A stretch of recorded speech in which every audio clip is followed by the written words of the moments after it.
আসসালামু আলাইকুম। আজকে আমরা বেসিক অ্যাসোসিয়েশন টেকনিক সম্পর্কে জানব। এটা একটা মেমোরি ইমপ্রুভমেন্টের টেকনিকটি ব্যবহার করে আমরা অনেক তথ্য খুব সহজেই মনে রাখতে পারি। এই টেকনিকটা হলো নতুন একটা তথ্য যেটা আমরা মনে রাখতে চাই সেটাকে এমন কিছুর সাথে জড়িয়ে দেওয়া যেটা আমরা অলরেডি জানি। কিভাবে? একটি অতিরঞ্জিত, অদ্ভুত এবং মজার ছবি বানিয়ে। আমাদের মস্তিষ্ক এমন ছবি খুব সহজেই মনে রাখতে পারে। আপনি চিন্তা করুন, গত ২ বছরে আপনার জীবনে অনেক ঘটনা ঘটে গেছে, কিন্তু সব ঘটনা আপনার মনে নাই। কোন ঘটনাটা মনে আছে? যেটা খুবই উইয়ার্ড, অতিরঞ্জিত, অথবা খুবই ভালো। মিনিং, যেটা খুবই মধুর ঘটনা, ভালো ঘটনা, স্মৃতিময় ঘটনা সেটা মনে আছে, অথবা সবচেয়ে যেটা খারাপ ঘটনা, বাজে এক্সপেরিয়েন্স, ওইটা আপনার মনে আছে। রাইট? ঠিক একই টেকনিক ইউজ করে আমরা আমাদের তথ্যগুলোকে মনে রাখতে পারি। এই টেকনিকের বেসিক্যালি ৩টি ধাপ। স্টেপ 1, আপনি যে তথ্যটি মনে রাখতে চান সেটা আগে চিহ্নিত করুন।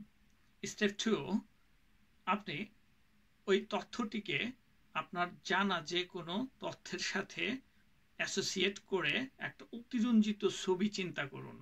নাম্বার 3, আপনি ছবিটি মনে মনে ৩ বার চিন্তা করুন এবং দেখুন যাতে আপনার মনের ভেতর ছবিটা গেঁথে যায়। সো এটা শুনে সহজ মনে হচ্ছে? চলুন একটা উদাহরণ দিয়ে দেখি।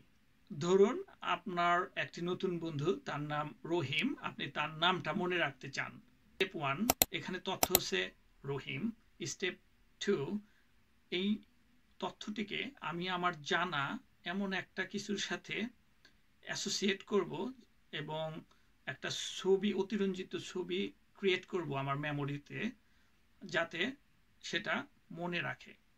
যেমন আমি জানি রহিম নামের অর্থ হইল দয়ালু, আবার আমি ইলিশ মাছ খেতে পছন্দ করি। সো আমি এমন একটা ছবি কল্পনা করতেছি, ধরুন যেখানে রহিমের পিঠে চড়ে বাজার দিয়ে ঘুরছে আর বলছে, আমি দয়ালু রহিম, আমি দয়ালু রহিম। কি অদ্ভুত ছবি, তাই না?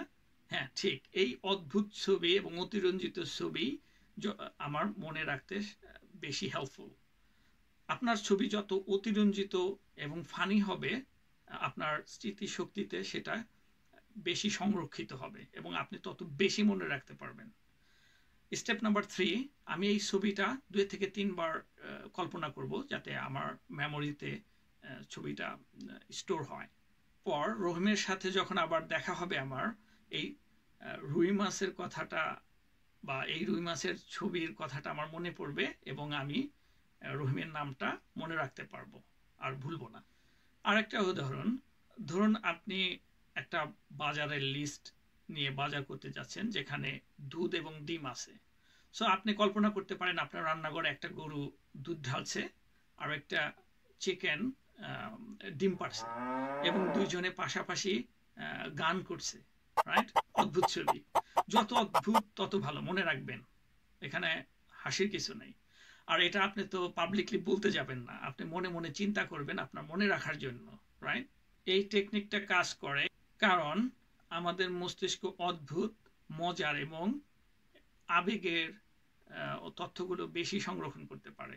এই টেকনিক ইউজ করে আমরা কি কি কাজ করতে পারি? আমাদের পড়াশোনা, যেমন ইতিহাসের দিন তারিখ মনে রাখতে পারি।